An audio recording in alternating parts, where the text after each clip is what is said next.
सवाल यह है कि अगर कोई एस्टेरॉयड सच में धरती से टकरा गया तो आखिर क्या होगा? क्या इंसान बच पाएगा या पूरी धरती तबाह हो जाएगी? एस्टेरॉयड असल में अंतरिक्ष में घूमने वाले चट्टानी पिंड होते हैं। इनमें से ज्यादातर बहुत छोटे होते हैं और धरती के वातावरण में घुसते ही जलकर खत्म हो जाते हैं। हम उन्हें टूटते तारे समझ लेते हैं, लेकिन परेशानी तब होती है जब कोई बहुत बड़ा एस्टेरॉयड धरती की ओर बढ़े। अगर कोई छोटा एस्टेरॉयड धरती से टकराए तो उसका असर सीमित होता है। वह किसी इलाके को नुकसान पहुंचा सकता है, आसपास की इमारतें गिर सकती हैं और आग लग सकती है। लेकिन अगर एस्टेरॉयड का आकार बहुत बड़ा हुआ तो उसके परिणाम पूरी दुनिया को हिला देने वाले हो सकते हैं। धरती से टकराने से पहले ही एस्टेरॉयड बहुत तेज गति में होता है। उसकी रफ्तार इतनी ज्यादा होती है कि टकराते ही जबरदस्त ऊर्जा निकलती है। यह ऊर्जा की 1000 परमाणु विस्फोटों के बराबर मानी जाती है।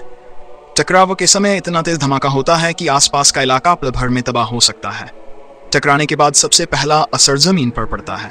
एक विशाल गड्ढा बन जाता, जिसकी गहराई और चौड़ाई कई किलोमीटर तक हो सकती है। उस जगह मौजूद हर चीज तुरंत नष्ट हो जाती है। पेड़, इमारतें, जानवर और इंसान, कुछ भी नहीं बचता। लेकिन असली खतरा इसके बाद शुरू होता है। टकराव से उठी धूल और राख आसमान में फैल जाती है। अगर एस्टेरॉयड बहुत बड़ा हो तो यह धूल पूरी धरती के वातावरण में फैल सकती है।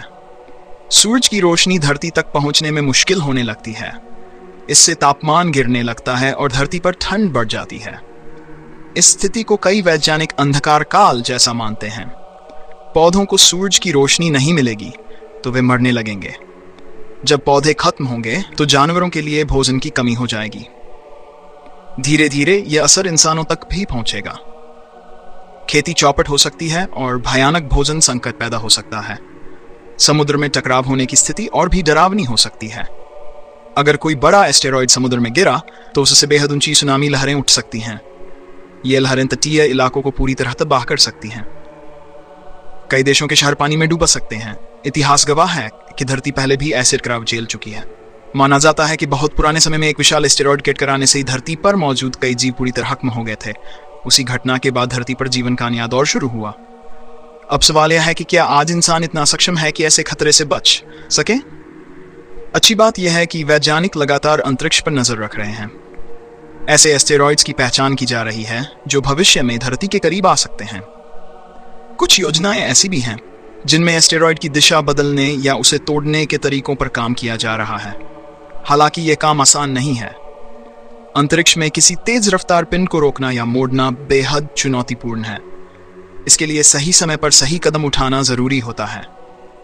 अगर देर हो गई तो बचाव मुश्किल हो सकता है।